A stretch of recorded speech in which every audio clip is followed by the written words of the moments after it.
Joining me from New York, one of my personal heroes in financial journalism, in journalism broadly, is Andy Serwer. He is, of course, editor-at-large at Barron's, the storied investing news weekly, but you see it online now overwhelmingly. It's a sister publication of the Wall Street Journal. Prior to that, he was editor-in-chief at Yahoo Finance, which I've only been using religiously for 30 plus years now. And prior to that, he was the top guy at Fortune magazine. He indeed joined Fortune magazine, I believe, in 1984. And you wrote out all these trends in Gordon Gekko, the 80s. You've interviewed everyone, Larry Ellison, Bill Gates. Sir, how are you? I'm doing great, Roben. It's great to see you. Yeah, it's been a while. It's been a long time. And I'll tell you, by way of full disclosure to everybody, this is when, I was frustrated in my first job out of college in the brokerage industry.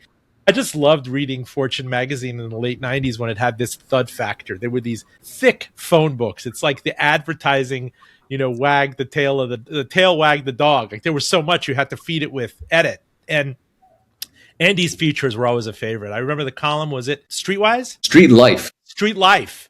But I mean, there was one where you were with falconers in the Arabian desert and various other things that you've spanned the globe. And I was like, in my moment of quarter life crisis, I was like, I want to do that. I want to be that. And Justin Fox, who worked with you at Fortune magazine, took a lunch with me at Judson Grill and introduced me to Julianne Slovak and all these people.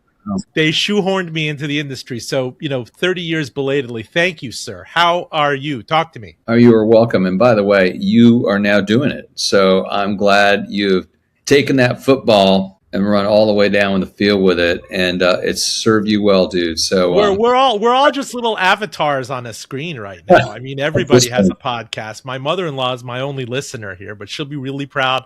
A lot of great knowledge in this. I'm going to throw a wild card at you in that you did profile Larry Ellison of Oracle, the very brash, swashbuckling, software and database guy, super acquisitive, one of the lesser known to the general populace barons of Silicon Valley and the West Coast and the rise of NASDAQ. But here he is taking over your old stomping grounds, which, as you might remember, is Warner Brothers, Time Warner. It's a double question. What is it specifically about Warner Brothers and Time Warner? It's like there's something about Mary that men go after it and it destroys kingdoms. You were there when AOL pursued it. You were watching when AT&T came after it. And now suddenly the Ellison family, Larry Ellison and his son, they just finished acquiring Paramount, the old Viacom. It has CBS. They have all the money in the world, but they're heavily leveraged and they're going after Warner Brothers, including CNN, including HBO, including the Warner Brothers studio. What makes you of that? Well, I'll tell you, there's a whole bunch to it. You're right, because it does go back all these generations. And some of these notions are timeless and some of them are new. I mean, first of all, let's just take Larry and his son. I think a lot of it comes from young David, right? That's and right. I think a lot of it comes from him. And I think if it was just Larry by himself, he wouldn't be doing these things. I mean, this is driven by David. Larry's the bankroll. David has some money, but it's really Larry's money. Larry enjoys the high life himself, but he's a private guy. I mean, he's got his boats and his houses and all this good stuff, but he wouldn't be doing this on his own. So it's kind of interesting, this whole, how much do you enable your son? How much money do you give your son? Which are questions that, apply to anyone in America who has children in a way, right? This is just on the largest scale possible, right? Hey, Dad, do you want to go in on this deal with me? Like, all I need is $5,000. Well, this is in the, you're not buying a lemonade stand here. Right. I mean, the numbers are staggering. So there's those elements, Roben, to it. And then the other one, which you also alluded to, of course, which is the primary thing, which is, what is it about Warner Brothers? And by extension, what is it about media? And, there's always people who want to be in the media because, for very obvious reasons, it's the Hollywood, the gloss, the red carpet, the fame, the glory, the high profile, the becoming famous. And if you can't be a movie star yourself, the next best thing is to be the person who owns the studio.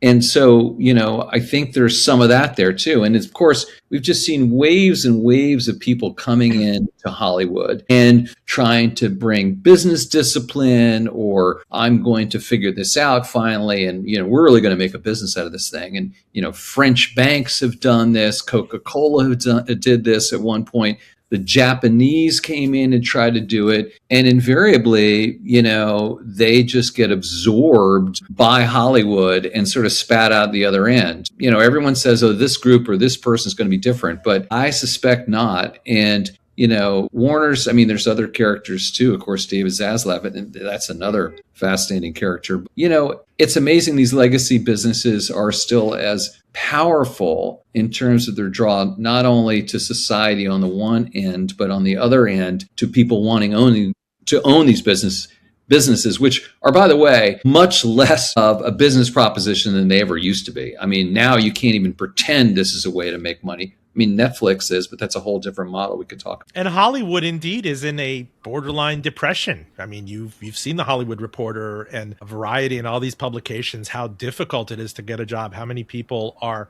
gigging at Coffee Bean and Tea Leaf because of the various studios we've had in the past that have been reduced down. Person on the street doesn't necessarily know that Fox's studios were merged with Disney unceremoniously. Comcast is out there with Universal, but this is Paramount, which was taken over by the Ellisons, shacking up with Warner Brothers. They claim they're going to keep 30 some odd films coming out every year, but it's just not what it used to be. The pandemic seemed to sign the death knell for that.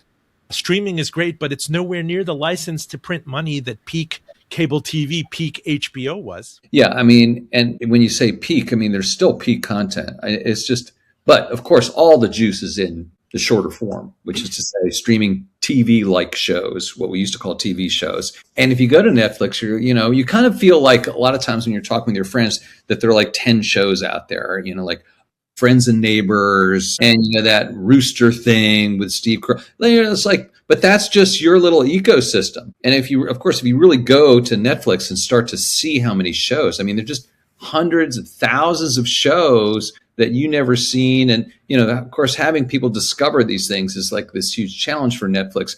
But there are all these shows that sort of either never really make it or you don't know about, or they're hugely popular with people, God forbid, that you don't know. They just have different sensibilities. Like if you're in Oklahoma with 17-year-old kids, of course, it's the atomization of content. They're looking at entirely different things. This whole idea of like there are these shows, these 10 shows that everyone in America watched, of course, is long, long, long gone. Making a business out of this atomization is very difficult. But the movie studios still need to try to do these tentpole things, which is why, of course, they do sequels and action films. And action films are great and sequels too, because you don't even really need, subtitles when you go around the world. That IP, we've seen in the Seth Rogen thing, there's just this broad commoditization.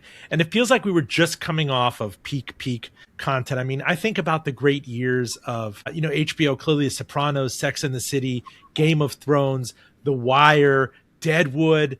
You go deep into these things.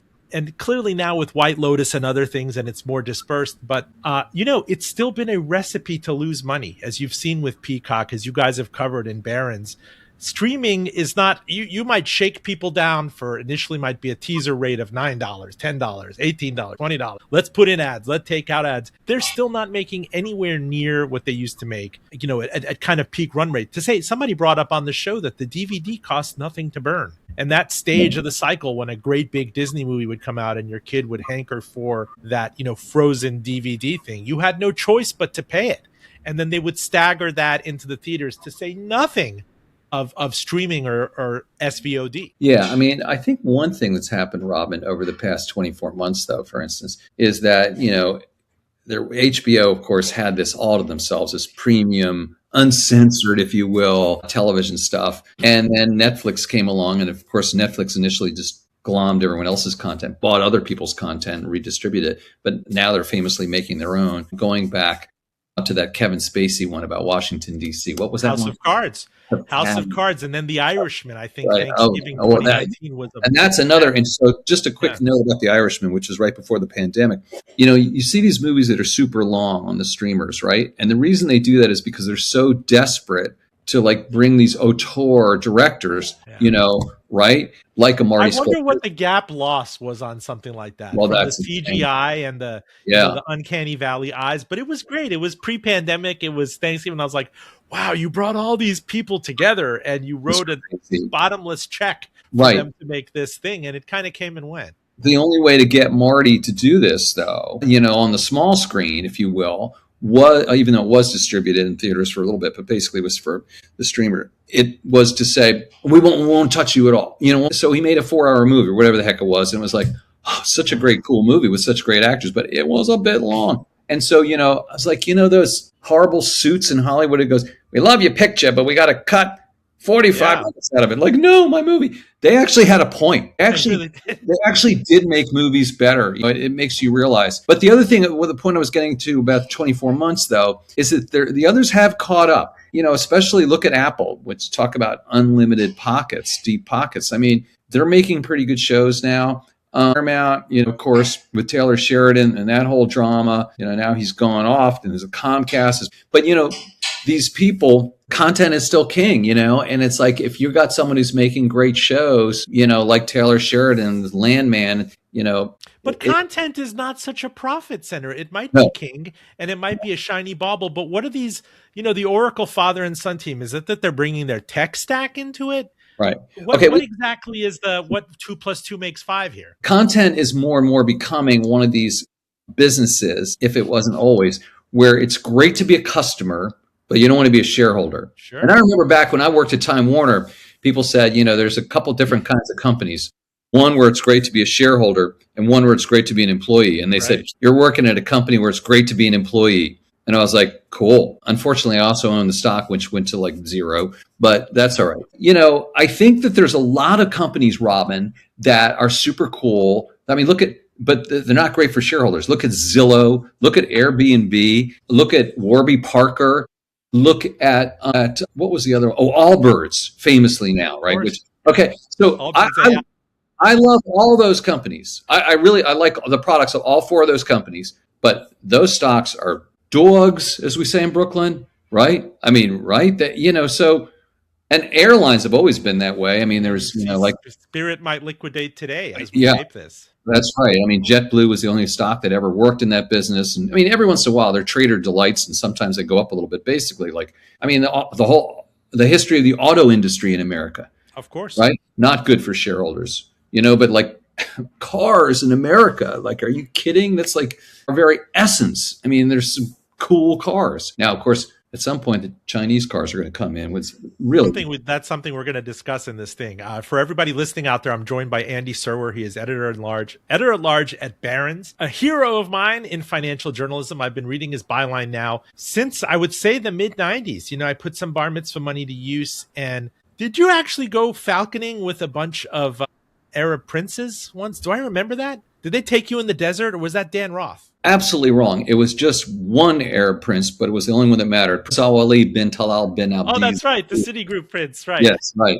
And I went falconing with him. And we also milked some camels in the middle of the night. Yeah, it was a nice, we stayed at his desert camp with the Bedouins out there. It was indulge me. Were you at Time Inc. at the kind of the tail end of the drink cart? There are stories that they would bring a drink cart around that closed. It was Ted Turner had his steakhouse downstairs, but there was some other place that was considered like the unofficial canteen of the Fortune magazine reporters. Right. There was so the drink cart was for Time magazine specifically. They didn't let us peons at Fortune have a drink cart, but we did okay because we went down to answer the second part of your question. The place was called Cité.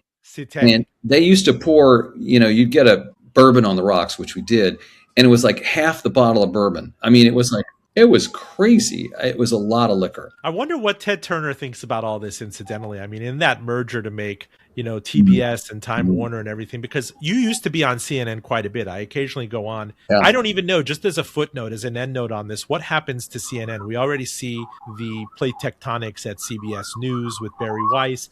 The culture is a very kind of misfit. The fallacy in thinking about this is that it's not at all driving the economics of the combined Paramount Warner Brothers colossus.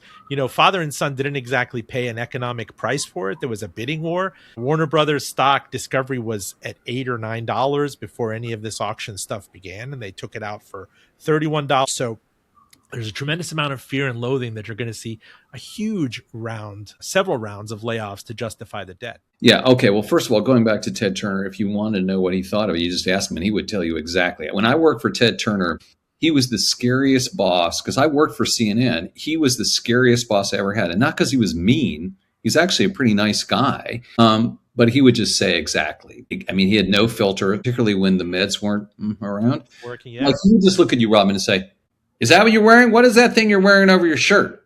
That looks stupid. And you'd be like, just and laughing because, so it was. So anyway, interesting, but a brilliant guy, and got really more and more disillusioned by the business, of course, with all the different deals. CNN, listen, it's hard. It's nothing against CNN. It's just kind of a declining way of someone accessing media, right? It's sort of delivered to you as opposed to you finding what you want. I mean, it's got to go both ways, because I can always find what I want at my atomized news source of Maryland lacrosse. Okay, then I'm going to go to the Maryland lacrosse site and just get exactly what I want. It's true. I do want someone deciding to, send me surreptitiously other news. And that is a very lost art. But basically, like, all the stuff that you're getting sent by linear television is just, in this day and age, kind of a waste of time, unless it's sort of this background drone of white noise. There's this, innovator's dilemma. When you were there doing a lot of hits in the mornings, I would watch you on CNN in the mornings. They did have, and there was CNN Money and others, they did have top desktop market share. That was never parlayed into anything. I mean, the New York Times did go through the wrenching transition of making the app indispensable, and the company's market value has never been higher. But CNN, I think it just got so fat on the cable affiliate fees, and cable was working well, and we might as well just manage the decline. But no one ever innovated out of it. I mean, the parent company was sold. Jeff Bewkes, who you worked with at Warner Brothers, did his fiduciary job and flipped it to these telco guys in Texas. They spit it out 2 years later. David Zaslav does his financial engineering. He spits it out to this willing, multi-billionaire buyer. And there's no real innovation or resolution in that. Well, first of all, there's a lot of spitting. So I was glad to be out of that fray. That's spitting out. But seriously, well, there was innovation, just happened at Fox, right? And it happened not by dint of cooler graphics, although there's a little of that, but that's nothing. The real thing, of course, is like riding the atomization wave, or in this case, the bifurcation wave. And remember, Fox was the first one to go there famously, just staked it out. And then it left CNN and MSNBC over here. And they both were like, whoa. And then MSNBC goes, okay, we'll be the left-wing one. And they just did that, and it sort of served them. And then CNN goes, okay, so we'll be the middle one. And actually, it sort of made sense, because they always were the middle one, although people on the right would disagree with that, and they're not completely wrong. But the problem was, Robin, there's just no more middle left. There's no more middle left. And, the reason there's no more middle left is because people don't define themselves that way anymore. But also, there is very little of a place left called the middle. I'm for baseball, apple pie, but are you for school choice? That's left wing, that's right wing. So there's an island that shrank, both in terms of the audience and actually what you could claim in terms of topics, in terms of the news, and then everything's just become so polarized. And I forget, he's your ultimate boss, Rupert Murdoch. I mean, Rupert Wall Street Journal and Rupert, they came in 2007 and bought this, and there was tremendous fear that he was going to destroy it. And I tell Emma and others that Wall Street Journal has never looked better. If you compare him to what Jeff Bezos has done at the Washington Post and the losses, the flesh cuts, the deep bone cuts that they've taken this year, nobody would have told you that this would have been the outcome 20 years in. Right. I mean, and so I'm not sure Rupert's my boss, because it could be Lachlan, father and son, another father and son. Right. He's 95 and he apparently still reads these. Yeah, no, I think he's still sort of active. But I mean, it's ostensibly like Lachlan is completely in charge, but I think there's some bothness going on there, not unlike the Ellisons, maybe. But no, much. So, and in any event, there's that. Number one. Number two, I totally agree. And Emma Tucker, love you. I mean, I think she's just really done a great job. The Journal is, I think never been better. Something that actually the app pulls me in. Yeah, there's the stories are great. There's an appetizer. There's this, and I tell her all the time. There's explanation. There's great foreign policy chops. The DC coverage really is covering herself in glory. And that took some trauma. That took reorgs. That took a lot of different people coming in, and no shortage of skepticism for Rupert. But it shows you that all the money in the world, you had billionaires owning the Los Angeles Times, the Boston Globe, the Right. others, doesn't guarantee that you're going to, pull off that reinvention. Yeah, and Almar Latour, Emma's boss deserves credit too, and all these. One thing you remember about which media organization is did not capitulate and is suing Donald Trump and being sued by Donald Trump and not stood down. Is it News Corp? That would be News. That would be the Wall Street Journal and News. Wall Street Journal, yeah. Right? So whereas some others have decided, we'll just settle and pay you the money, pay tribute. The Wall Street Journal. Transitively, you might commission a documentary, you might be up a new season of The Apprentice, or but I digress.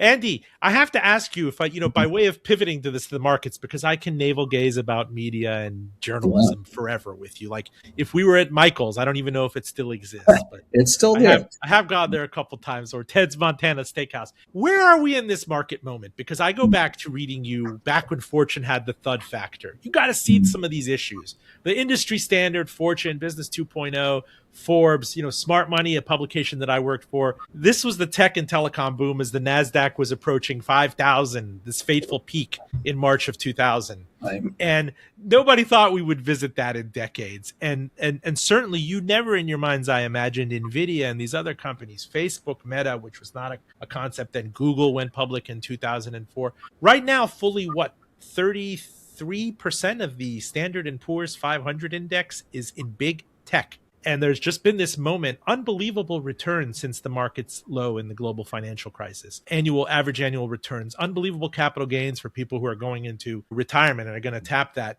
But there's also this constant lament that it's just too pricey. It's just too fully priced. Like, how do I even get my mind around something that comes off of a lost decade to start the aughts and then has a ridiculous 15-year run? And it seems like if I buy an index fund now, I'm buying a glorified high PE, high growth tech fund. Yeah. Wow. There's a lot to, what do they say? Unpack. As usual, I pack 4 or 5 questions into it. Yeah. It's like a value meal. It is. But it's a pricey value meal, to your point. Yeah. So, right now, people are very, it's funny because we're both exuberant and skeptical at the same time. I don't think we're quite exuberant, but, sort of like every spring, Donald Trump blows things up either with, the war in Iran or whatever that day was. The tariff, the declaration. It was a great day the year before, and the market tanks. And if you were smart, you would buy then, because that's an entry point, because, these stocks are expensive. The market's expensive because of those 7 stocks, the Mag 7 that you talked about. And so it's always the case that good stocks, good companies are too expensive. I remember someone who was on the board of Costco, and I said, congratulations to them. And I think it was Tony James from Blackstone. And he said, yeah, I wish I could own more stock, buy more stock. Suggesting it was too expensive. And that was, like a decade ago. And just, how much Costco's up since then? A lot. Right, but we did have our lost decade to start this century. Oh, that's true. Which was the worst since the Depression. And that was a great time to own emerging and international and small and value and things that decidedly have really underperformed over the last 15 years. Yeah, it's always, some of these old lessons really apply, like dollar averaging every month and just setting it and forgetting it, understanding how old you are, those things. And then one thing that's been sort of interesting to me, recently, we talk about the S&P 500. You're absolutely right. It's about 33% of its market cap is the Mag 7, those giant tech platforms, the superscalers, the hyperscalers.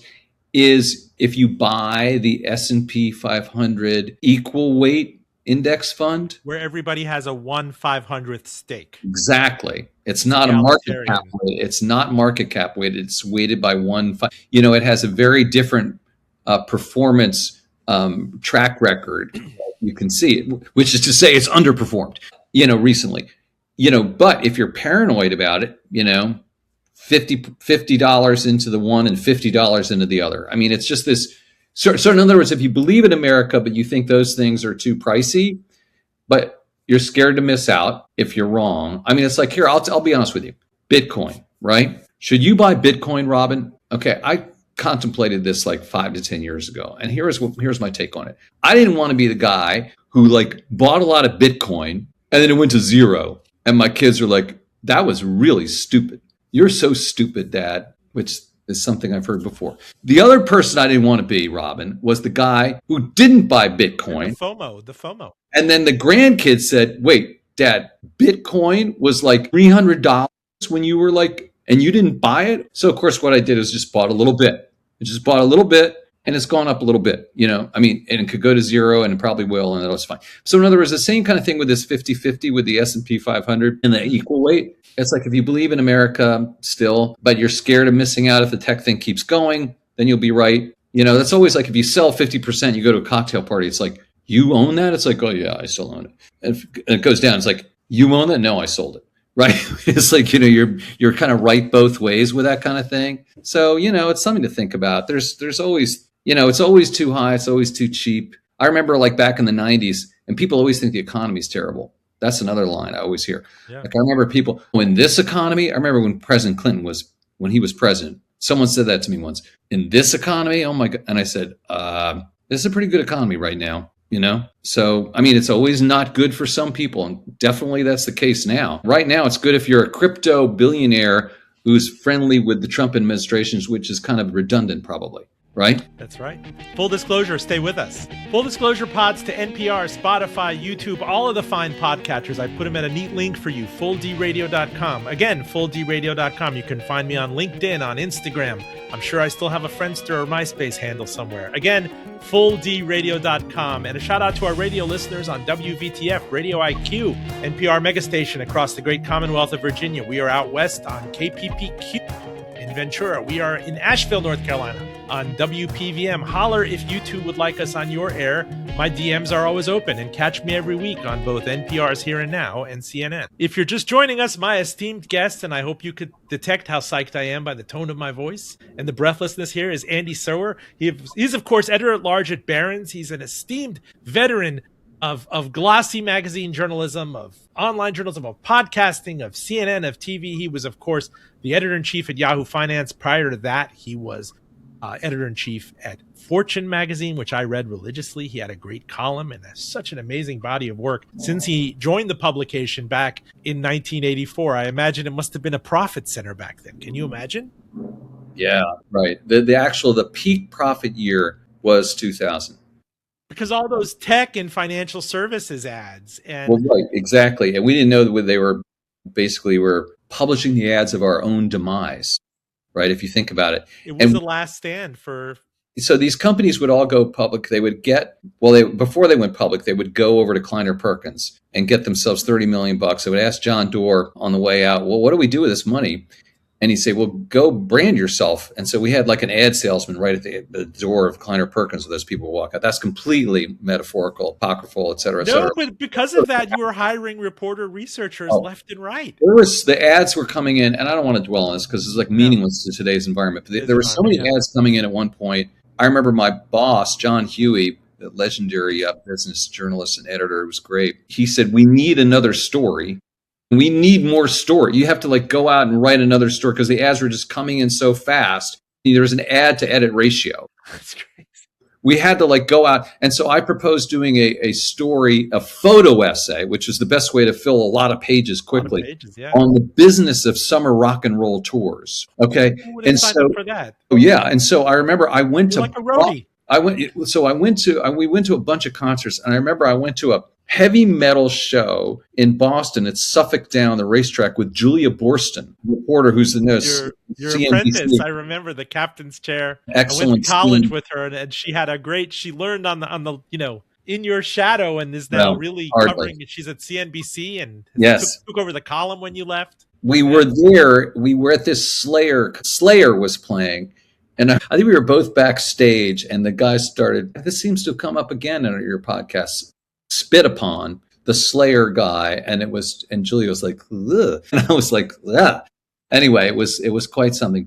And then I had to do another one with Ben Affleck and Matt Damon and their tech startup, if you can imagine, in 2000. Go look that one up. It was amazing. Where are we in terms of inflation and misery? The misery index, like you hear a lot, certainly. I can't imagine Andy Serwer at a cocktail party or at a kind of a Memorial Day cookout or something, when people come up and ask you these questions, or what are you hearing? Everybody I get approaches about the K-shaped economy. If you have capital gains and assets, if you have real estate, until recently Bitcoin, clearly stocks, you're feeling flush, you're feeling puff. If you are paycheck to paycheck and you really feel how expensive it is to take your kids out for pancakes on Sundays, you're having a hard time making rent. Clearly oil is broken triple digits during the Iran crisis. Inflation has not been snuffed out, that transitory inflation that we had in 2022, and we're about to hand off this Federal Reserve. Right. I mean, 100%. And, the people are benefiting, are the shareholder class, right? I mean, that's just sort of. Isn't that paradoxical that, like,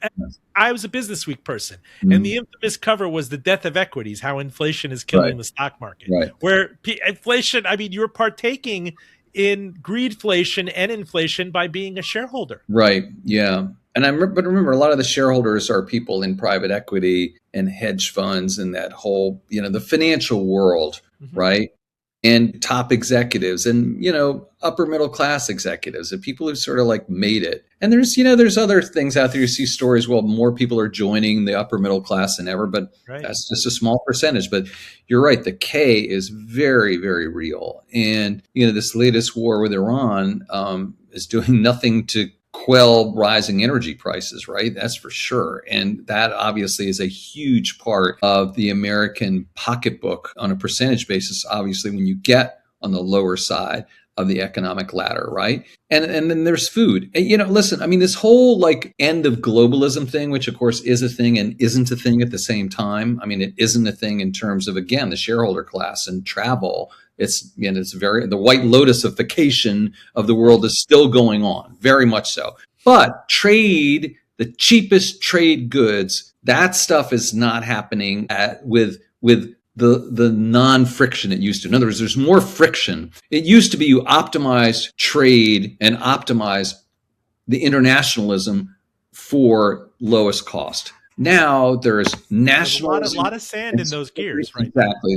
There's all these different goals. So and what then is the market romancing broadly? For the S&P 500 to be at an all-time high, for oil prices to be this high, they disproportionately seem to hit emerging economies and other countries. Certainly, if we were writing this during the financial crisis, we did not have energy independence, where we would be laughing while the UAE and Saudi and OPEC Plus duke it out. Do you know what I'm saying? It's a very bizarre, and no one would have attacked Iran to begin with, because it would have resulted in this 1973 type scenario.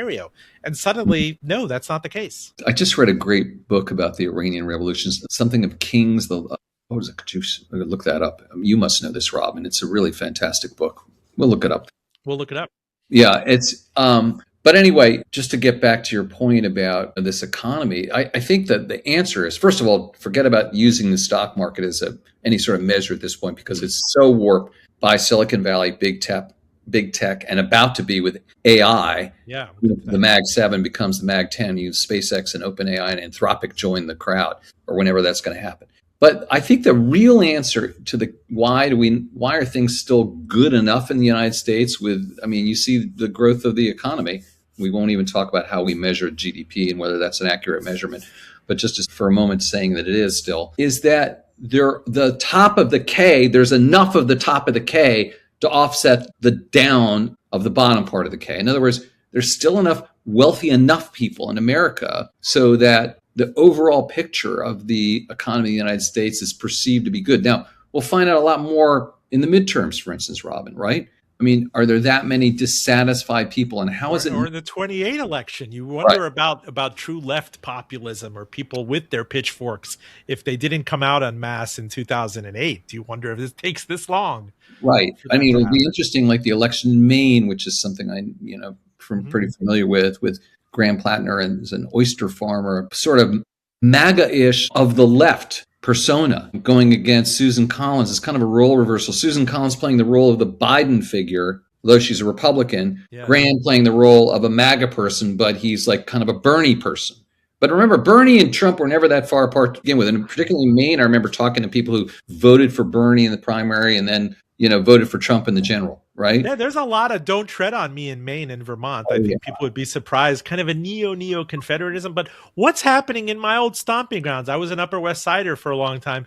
I don't think anybody knew who Zoran Mamdani was a year ago, and that's a reality now. And suddenly Yeah. there's a currency to a surplus tax or a windfall tax or a dead kind of absentee owner tax on these luxury Central Park West, Central Park East apartments. I'll tell you something. So, talking about News Corp and sibling publications, you mentioned the Wall Street Journal. Another one, of course, is the New York Post. That's New right. York Post. So, when Mamdani started to get traction, I wanted to have a betting pool with my colleagues. How many times the New York Post is going to put Mamdani on the cover? Because he's the second best lightning rod foil for them under the sun. The first one, of course, being AOC. Of course. Because with her, you get some misogyny wrapped into it. Yeah. But Mamdani is great. He's a person of color and a Democratic. He's actually someone who says, hello, my name is Zoran and I'm a socialist. I mean, full stop. Never would have seen that. Just put that on the cover of our little newspaper and just keep going with it. And that's what the Post is doing every day. It's like, greets King Charles isn't nice enough. Isn't that outrageous? That kind of stuff. I mean, this is a bit of an aside. It's going to get particularly ugly, I think, as we approach September on the 25th anniversary, and people will take cheap shots and pot shots. It never would have been thinkable to have elected a Muslim mayor, one that's openly like an Israel skeptic in doing this. The world has changed so much. We had a financial crisis. We clearly had the Gaza crisis and everything that's happening now. We had a mediocre slate of candidates and the election changing there post Michael Bloomberg when I was there. I always ask people like Dan Loeb and Bill Ackman, right, who are like so outraged by money, and it's how did this happen? And I say, well, let me ask you, how did this happen? How did it come to the point where New Yorkers felt like this was the person they wanted to be mayor? Maybe you guys should ask yourselves that question. Wow, that's outrageous, blah, blah, blah. I mean, who would have been that Stepford candidate? Mayor Mike was my boss, and he had several times to run it. And, the continuity after that, there was no that. And people look back at that time, it was safe. Times Square was clean after Giuliani. Right. But then they think about the time kind of retroactively as like the pricing out of everybody else. You have to move out to the burbs, to Brooklyn, to Westchester. I don't know what this represents. And I'm stunned by how many people I know in Wall Street and consulting circles who are positive on Mamdani, who believe what he suggests with the cost of living crisis has a lot of currency and saliency for them. Right. I mean, listen, for someone to completely reject every single thing he says, you're just kidding yourself, right? Again, sort of my point, how do we get here? I mean, that would be like every single thing that a poor person in Brooklyn said is false. I mean, what? I mean, what are you talking about? And it's the same way as saying that like every single poor person in West Virginia who voted for Trump, that's all ridiculous. I mean, come on, right? We're all like living in these bubbles. We're kidding ourselves. These people have real grievances, and we should all do a lot more listening and understand that the elites have failed people, and populism on the left and the right is an understandable consequence. Andy, talk to me about this. Detroit. What about all this fear and loathing that you guys have covered about this $30,000, $25,000 BYD or Geely vehicle? That there was just this article in the Wall Street Journal about people visiting the border of Texas and Mexico and being able to ride these things, which are prevented from coming into the United States because they're so potentially disrupted. It feels like we have our thumb in the dam to kind of prevent these things from coming. You read about the CEO of Ford who was traumatized when he got a special dispensation to ride around in one of these BYD vehicles. He's like, holy crap, they have it figured out. It's like when the guys from BlackBerry Research in Motion they were handed the first iPhone. Great. That's a great metaphor. That's exactly right. I was in China, I guess, earlier this year, I forgot. Yes. I mean, it's like one reason why Beijing's a little bit less polluted these days, Roben, is because 50% of the cars are electric, right? And, you see Teslas there, but they're mostly Chinese branded vehicles, BYDs, Geelys, et cetera. And these cars they're great, and they're flooding Europe, right? And they're blocked here. The car lobby's done a great job, but also the other thing is the national security. So in other words, the database the collection of data of like, the Tesla. It's like, you're part of it's not just a car, but it's like this data machine where the But sun's can't that be kind of like TikTok normalized? If you co-locate here, if you build a place in North Carolina or Kentucky, you don't have a special chip. There has to be cross ownership with GM, wherever you want to structure it. Of course it could be, but it's a nice argument to make that, of course, it never could be if you're on the other side, right? Made by Elon in particular, perhaps, but you don't see him doing this overtly so much, but it's there, I would imagine. And then with Ford and with GM. On the other hand, to be fair to them, it certainly has taken a long time to figure TikTok out. And I don't know if it's really secure. Who knows, right? But, we are going to fall behind. I mean, just look at like the fast charging batteries, apparently, that BYD has. Like, because, when you drive a Tesla around, it is sort of a pain in the neck that you have to like wait the 20 or 30 minutes to like, charge it up on the highway, when you're taking a longer trip. Of course, it's not a thing for most people going back and forth from work. But when you're doing longer trips, this does require a little thinking, little planning. It's just a little different. But, with these rapid charge things, which I'm sure Tesla is going to have in their network soon. But it's kind of weird that there's, just this one car. I mean, I know there are other vehicles, but like, really, and like, why, we talk about a level playing field with China, like competing with them, over in their market. Well, I mean, people should read that up until recently, Hyundai and Kia were punchlines in the United States. Yeah. Or, you would never buy a Samsung TV or a phone or an LG thing. These brands really well. Right. And similarly, in the early 80s and the late 70s, Japanese brands were stigmatized until they were all over the billboards of Times Square. And many people out there just incredulous that the Chinese would dare take on Detroit. I mean, Detroit has seen far better days, clearly had its handful of near-death experiences, but I don't understand how you keep this technology out. And moreover, what this means for the likes of Ford and GM, who did take that bailout, who recently slimmed down their EV aspirations. As you know, they're overwhelmingly dependent on these fat, profit-centered, gigantic SUVs and light trucks. I mean, they don't really sell sedans anymore. Yeah, and that's right. And but you're right. Also, the F-150 Lightning and cutting back on that. It's just that, and of course, that's the flavor in Washington. This administration, right? And it's also boosted by the fact that before this war in Iran, prices have been low for a very long time. Gas prices have been low. I mean, you look at the price of gas adjusted for inflation, it's, it's still low. Yeah. It's very, very low compared to 20 years ago. So Americans can afford it. Even people, again, heretofore on the lower K, and it's factored into their budgets, right? And EVs, it's more expensive on the front end. But then, to the extent that there's any help from the government, that is just yanked away. And so, that plus the lower gas prices has spooked Detroit. But, I remember talking to a friend of mine who's an oil and gas executive, like maybe it was even 10 years ago. And he was saying, I was asking about EVs. He goes, look, you just face it, like EVs are better. There are fewer parts. It's kind of a dumb car and a smart car. Right. It's not a perfect thing right now that people are waiting for that sound barrier of range and price to be broken. But the Chinese, we are reading these things every week. And certainly it has to translate into US range and the technology and the sharing coming in. But are we broadly kind of in denial about this? We still have national champion automakers in the United States. When Nissan, when Toyota, when BMW, when Hyundai, all of them have since co-located in the United States. I cringe. I did an event recently with the CEO of US Steel.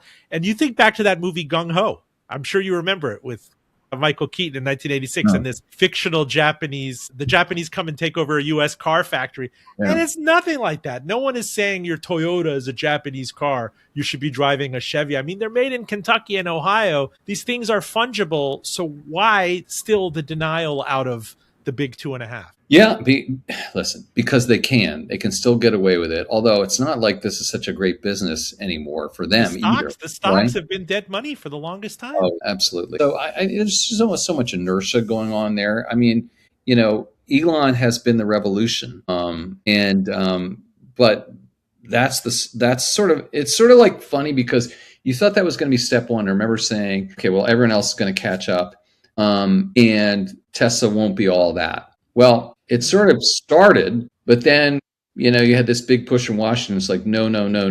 And between that and blocking the Chinese completely, I got to tell you, there's still an impression that a lot of these vehicles are compliance vehicles. They're not wholehearted. right? Mhm.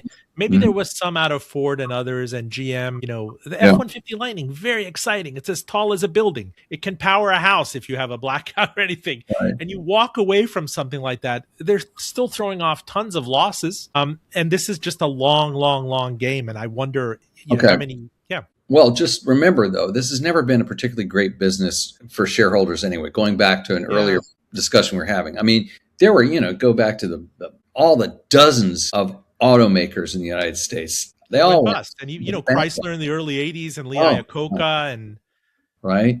what's that And all tucked into right now? yeah, and just goes the Tucker and they made movies about these things, and that steel car. What's his name that had that guy? The Geez, DeLorean. the DeLorean. There Thank was you. Wow. cocaine involved there too, and Right. Back to the Yes. Future. Well, But I all the best digress. stories include that, I guess. But just on and on and on and on. I mean, you look at the mergers. You go to the Wikipedia page and put in U.S. automakers. It'll blow It's your mind mind. blowing. Right. Eagle, Right. Gremlin, all these other things that Duesenberg. I don't even know if that's American. Pierce I do Arrow. wish they'd bring back Pontiac, but I digress. Oh. Andy, I had my first car was an Oldsmobile too, but I digress. In the few minutes that I have left with you, I'm sure you get asked about the AI apocalypse quite a bit, that this stuff can be such a killer app that it's literally a killer app. It will eat the economy. It will take out swaths and swaths of initially their junior bankers and consultants, and it's coming for the attorneys. It's coming for the higher payers.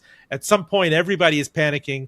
They're liquidating their 401ks. We have high unemployment. Welcome to the machine. Do you buy that? I don't. And the reason why I don't is because I use AI a lot, and it is not ready for prime time at all. I mean, and I think it was Roger McNamee, who is a character, was, railing against AI to me a few years back, let's say 5 years ago. And he was saying, what business can function with about, 89 or 93% certainty on its data? Zero. I mean, zero. And like, if the hallucinations are pretty terrible still. Yeah, they're really terrible. And like, it's going to get better. Well, it'll get better. It's not perfect. If you're not a human being who can beat the machine, then you should find a job where you are. And, so does it raise the bar for human activity? It sure does. But the bar is always being raised. It always has been, going from the plow to the steam engine to the computer to the internet. And so that's what's going on in the economy. Is it fun? Sometimes not. And it depends where you are. And it's challenging. But that's what we've got. Andy, in closing, I want you to indulge the nostalgic itch again. Take me back to 1984 and joining Fortune. I speak with brokers and other people back then. The things we take for granted today, index funds that cost nothing, ETFs, liquidity. I remember when I first invested, if you wanted to buy anything like a Vanguard or a Fidelity fund, you had to call the 800 number. You had to wire this stuff in. There was not really equity culture in the early 80s, nothing approaching the likes of which we have right now, where you could take for granted liquidity and slice and dice and equal weight, national, international value, small cap, this bonds that you could buy on ETF things. I mean, just over the last 20, 25 years, and the commission is dead. It's truly the democratization of investing, for better or for worse. But it's hard when I go out and on the speaking circuit and I talk to people, bond vigilantes and the like. The market has moved up a lot. I mean, a lot of people's net worths now, it's not just the house, it's the 401k. It's on this ridiculous series of bull markets that have had some traumatic turns over the last 40 years. But close us out on that. Yeah, I mean, things have changed a lot. Some of the things that you were talking about, you said for better or for worse. I think there's some unintended consequences still to be spun out of this brave new world. And again, you got to be leery of a business that doesn't make any money on what it does, which is what you're talking about. Like, then you've got, payment for order flow going on. And what does that actually mean for the companies that are partaking in that? But you see the record bank profits. I mean, Right. It feels good to be a Jamie Dimon. You've interviewed him. You've seen Yeah. Citi, which was in many respects kind of the D student, was left for dead. These companies are puff. They're doing M&A. Morgan Stanley, right, which is an asset management stuff. All of these things are kind of the portfolio. The underlying portfolio values are increasing. They're taking their VIG every year. I think we're taking a lot for granted. Well, these companies and these endeavors have benefited tremendously from technology, right? right? So they've been able to use technology to arbitrage inefficiencies, to globalize, to gather data in ways that have never been done before. That's the good news. The bad news is that the barrier to entry is zero. The moat to protect the businesses is zero. But there's still enough new stuff out there for them to monetize so that they're benefiting tremendously right now, Robin. And, it ends at some point. How does it end? Does it keep going? You can securitize, and the sort of the convergence of investing in the market, betting on stocks and prediction markets, or betting on sports. So stocks, sports, and prediction. It's all becoming one thing. And it's and insurance. By the way, the people who are doing wholesale insurance, what is the chance that this particular cornfield in this county in Iowa will get struck by a hailstorm within the next 36 months? So all those processes are being brought to bear into all these different marketplaces. So the insurance business is increasingly becoming this predictive, regulators allow insurers to take these bets, the kind of they're not bets, but they're prediction markets. They're internal models they're using. But entrepreneurs are suggesting, well, why can't we address them through external means? This is very cutting edge kind of stuff, if you see what I'm saying. But it all comes down to technology, and what if I could sort of bet on this or figure out what the odds are. This is a tremendous trend that we're just seeing unfolding and right before our very eyes. And this guy's cheating on this NBA game. That's just one little tiny thing. This Navy SEAL is betting on Maduro being extracted. And this is a really interesting thing that's going on, but it speaks to my point about technology and finance converging in ways that we're just beginning to understand. Close us out? What is the one thing you would wished we had talked about, or the one thing that maybe keeps you up at night or keeps you hopeful or is getting short shrift in the financial press writ large? Well, I always look for, these just incredible elephants in the room. And, I think it's like this whole idea of, human beings in business is, we sometimes forget. We have these lions, these CEOs who are leaving right now. And I think this whole idea of the human element of these stories, you have Doug McMillon at Walmart, you've got Tim Cook at Apple, and Warren Buffett, of course. I mean, look at how successful those three companies have been under these leaders. People assume, of course, Walmart's the biggest company and Amazon's the biggest company. Well, it's not inevitable that they're the biggest companies, right? I mean, they got there because these people figured out how to do it. And so that only gets harder and harder and harder. And, the security that these people now have, and that speaks to the K-shaped economy, it's interesting. I think that the human drama of Sam Altman versus Elon Musk, those kinds of things keep me going. And that's what people really care about. People really care about people's stories. And so as a business journalist, I think it's very important to always remember that. Andy Serwer, editor-at-large at Barron's. In past lives, he was the editor-in-chief at Fortune magazine, where he joined in 1984. He was the top guy at Yahoo Finance. Needless to say, you're always welcome on this show. I could have gone for 2 hours with you. This is wonderful. Thanks, Bob. Thank you. Full disclosure, special thanks to Ian Stewart. If you are listening to us on the radio, note that while we cut for broadcast link, the entirety of every interview is on podcast. We are on the NPR network, Spotify, Apple. Watch us on YouTube. You can find them all at one link, fulldradio.com. Again, fulldradio.com. And please do recommend us to a friend. A shout out to our home station, WVTF Radio IQ, Virginia's NPR news source. DM me to carry us on your air. And catch me every week on both CNN and NPR's Here and Now. I'm Roben Farzad. Thank you for listening. Back with you next week.